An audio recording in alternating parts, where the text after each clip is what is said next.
যেমন একজন বুজুর্গ, ওনার অনেক সন্তান, অনেক ছেলে সন্তান, তিনারা একবার দুই পাশে শস্য জমি, মাঝখান দিয়ে চিকন একটা রাস্তা, এমন একটা রাস্তা দিয়ে ওনারা সব ভাইয়ের একসাথে হেঁটে হেঁটে যাচ্ছেন। যেতে যেতে দেখেন, এক ভাই দেখেন দুই পাশেই শস্য জমি আছে, হ্যাঁ, এই দুই পাশে জমি, মাঝখান দিয়ে রাস্তা, কিছু পায়ের ছাপ দেখা যাচ্ছে। ওই এক ভাই এটার দিকে তাকালেন। ওনারা কিন্তু আওলাদে ওলি, আল্লাহর এক বিশেষ বান্দার আওলাদ, এই জন্য ওনাদেরকেও আল্লাহ তাআলা ওই আল্লাহর ওলির বরকতে বিশেষ কিছু জ্ঞান দিয়েছেন। পায়ের ছাপগুলি দেখে বলতেছে, এই ভাইরা ভাইরা শুনো শুনো, কি হয়েছে? যে আমার মনে হচ্ছে এখান দিয়ে একটা গরু হেঁটে গেছে। তাই তো গরু। আরেকজন ভাই ভালোভাবে তাকিয়ে বলে, আমার মনে হয় এই গরুটা বেড়া গরু ছিল না, এটা একটা বেডি গরু ছিল। হ্যাঁ ঠিক আছে, হতে পারে। আরেকজন ভাই এগুলি রেখে দেখে বলতেছে, আমার মনে হয় এই গরুটা গাভীন গরু ছিল, বাচ্চাওয়ালা গরু ছিল। হ্যাঁ ঠিক আছে ঠিক আছে।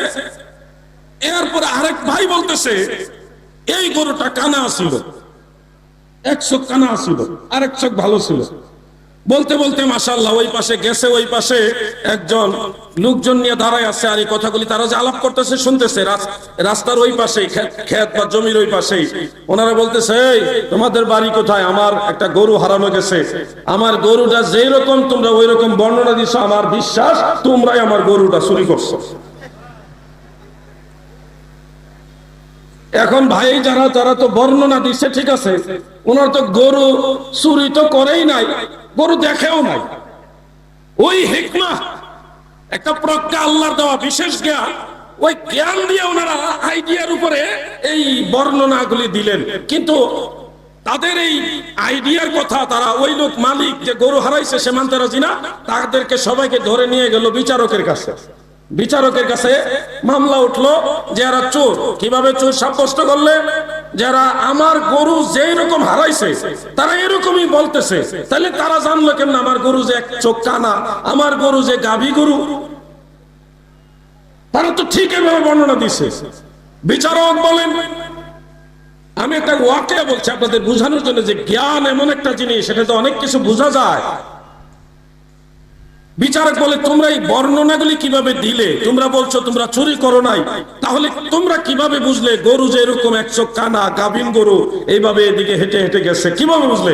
ওইটা আমরা এমনি বুঝছি, আমাদের আব্বাজান একজন আল্লাহর বুজুর্গ ছিলেন, ওনার কাছ থেকে জ্ঞান শিখছি, সেই জ্ঞানের আলোকে আমরা বুঝতে পারছি। তখন বিচারকও বিস্মিত হয়ে বললে, তোমরা কিভাবে বুঝলে এটা মহিলা গরু, বেডি গরু?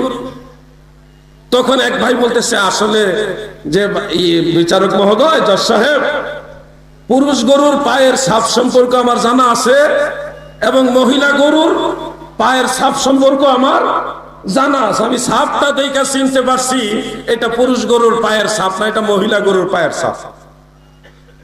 কথা সেটা তো হতেই পারে।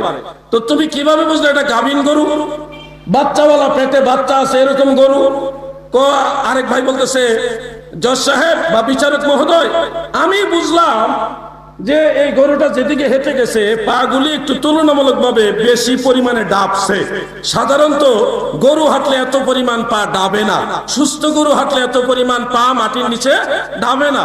যেহেতু বেশি পরিমাণে একটু একটু ডাবছে, তখন বুঝলাম এটা ওজনওয়ালা, আর ওজনওয়ালা মানে গাভীন গরু। আমি ওইখান থেকে বুঝে নিলাম এটা মহিলা গরু এবং গাভীন গরু। আচ্ছা ঠিক আছে, বুঝলাম। আপনারা কিভাবে বুঝলেন এই গরুর এক চোখ কানা আরেক চোখ ভালা? তখন বলতেছে আরেক ভাই যে আমরা দেখলাম দুই পাশে ক্ষেত আছে, দুইটাই এক জাতের সবজি বা এক জাতের ফসল, কিন্তু এক ক্ষেতের কোন ফসল এই গরু খায় না, কিন্তু আরেক ক্ষেতের একদিকে খাইতে খাইতে গেছে। তাহলে বোঝা গেল সে একদিকে দেখে আরেক দিকে দেখে না। এখান থেকে আইডিয়া করে কইছে এটা কানা আছিল।